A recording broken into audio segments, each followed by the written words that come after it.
ಸಾಮಾನ್ಯವಾಗಿ ನೀವು ಗಮನಿಸಿರ್ಬೋದು, ಪ್ರತಿ ಇಂಡಿಯನ್ಸ್ ಒಬೀಸ್ ಆಗಿದ್ದಾರೆ. ಒಂದೇ ಅದು ಆಪಲ್ ಶೇಪ್ ಒಬೆಸಿಟಿ ಅಥವಾ ಪಿಯರ್ ಶೇಪ್ ಒಬೆಸಿಟಿ ಇರ್ಬೋದು. ಅದು ಇಲ್ಲ ಅಂತ ಹೇಳಿದ್ರೆ ಅವರು ಸ್ಲಿಮ್ ಆಗಿರ್ತಾರೆ, ಬಟ್ ಅವರ ಹೊಟ್ಟೆ ದೊಡ್ಡದಾಗಿರುತ್ತೆ ಬಿಕಾಸ್ ಆಫ್ ಫ್ಯಾಟ್ ಅಕ್ಯುಮುಲೇಷನ್. ಇದು ಯಾಕೆ ನಮ್ಮ ಭಾರತೀಯರಲ್ಲಿ ಹೀಗೆ ಅಂತ ನಾವಿವತ್ತು ತಿಳ್ಕೊಳ್ಳೋಣ. ವರ್ಲ್ಡ್ ವಾರ್ ಟೈಮಲ್ಲಿ ಫುಡ್ ಸ್ಕ್ಯಾಸಿಟಿ ಆಗಿತ್ತು. ಸೊ ಆ ಟೈಮಲ್ಲಿ ಪ್ರೋಟೀನ್ ಬಿಡಿ, ಕಾರ್ಬೋಹೈಡ್ರೇಟ್ಸ್ ತಿನ್ಲಿಕ್ಕೂ ಆಗ್ತಿರ್ಲಿಲ್ಲ. ಸೊ ಅವಾಗ ನಮ್ಮ ಬಾಡಿಯಲ್ಲಿ ಜೀನ್ 35 ಅನ್ನೋದು ಮಾಡಿಫೈ ಆಗುತ್ತೆ. ಮಾಡಿಫೈಡ್ ಜೀನ್ ಏನ್ ಮಾಡುತ್ತಂದ್ರೆ ಈ ಫ್ಯಾಟ್ ಅನ್ನು ನಮ್ಮ ಹೊಟ್ಟೆ ಸುತ್ತ ಅಕ್ಯುಮುಲೇಟ್ ಮಾಡ್ಲಿಕ್ಕೆ ಸ್ಟಾರ್ಟ್ ಮಾಡ್ತದೆ. ಯಾಕೆ ಅಂದ್ರೆ ನಮ್ಮ ಸರ್ವೈವಲ್ಗೋಸ್ಕರ.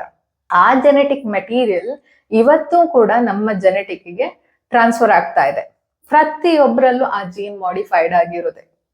ಅದಕ್ಕಾಗಿ ನಮ್ಗೆ ವಿಸರಲ್ ಫ್ಯಾಟ್ ಜಾಸ್ತಿ ಇರುತ್ತೆ. ಇದನ್ನು ನೀವು ಕಮ್ಮಿ ಹೇಗ್ ಮಾಡ್ಬೋದು ಅಂದ್ರೆ ಸರಿಯಾದ ಪ್ರೋಟೀನ್ ಆಹಾರದಲ್ಲಿ ಇನ್ಕ್ಲೂಡ್ ಮಾಡಬೇಕು. ಅದ್ರ ಜೊತೆಗೆ ಎಕ್ಸಸೈಸ್ ಅನ್ನು ಮಾಡ್ಬೇಕಾಗತ್ತೆ. ಎರಡನೇದು, ನಮ್ಮ ಭಾರತದಲ್ಲಿ ಪ್ರೀತಿ ತೋರಿಸೋದೇ ಫುಡ್ ಮೂಲಕ. ಸೊ ಇವತ್ತು ನಿಮ್ಮ ಪ್ರೀತಿ ಹೆಲ್ದಿ ಆಗಿದ್ರೆ ನಾಳೆ ನಿಮ್ಮ ಮಕ್ಕಳು ಒಬೇಸಿಟಿಯಿಂದ ಸಫರ್ ಆಗಲ್ಲ. ಅದಕ್ಕಾಗಿ ನಾನ್ ಹೇಳೋ ಫುಡ್ ಪ್ಲಾನ್ ಅನ್ನು ನೀವು ಇನ್ಕ್ಲೂಡ್ ಮಾಡ್ಕೊಳ್ಳಿ. ಫುಡ್ ಅಲ್ಲಿ ತರಕಾರಿ, ಹಣ್ಣುಗಳು, ಡ್ರೈ ಫ್ರೂಟ್ಸ್ಗಳು, ಸೀಡ್ಸ್ ಅಂಡ್ ನಟ್ಸ್, ನಂತರ ಡೈರಿ ಪ್ರಾಡಕ್ಟ್ಸ್, ಹಾಲು, ಮೊಸರು, ಮಜ್ಜಿಗೆ, ತುಪ್ಪ. ಲಾಸ್ಟಿಗೆ ನೀವು ಕಾರ್ಬೋಹೈಡ್ರೇಟ್ಸ್ ಲೈಕ್ ಅನ್ನ, ಚಪಾತಿ, ಇಡ್ಲಿ, ದೋಸೆ ಈ ರೀತಿದು ಇನ್ಕ್ಲೂಡ್ ಮಾಡಿ. ಕೊನೆಯದು ಇನ್ಸುಲಿನ್ ರೆಸಿಸ್ಟೆನ್ಸ್. ನಮ್ಮ ದೇಹದಲ್ಲಿ ಇನ್ಸುಲಿನ್ ಪದೇ ಪದೇ ಹೊರಗೆ ಬರುತ್ತೆ ಅಂಡ್ ಅದು ಗ್ಲೂಕೋಸ್ ಅನ್ನು ನಮ್ಮ ಜೀವಕೋಶಕ್ಕೆ ಕಳಿಸ್ಲಿಕ್ಕೆ ಆಗ್ತಿರಲ್ಲ.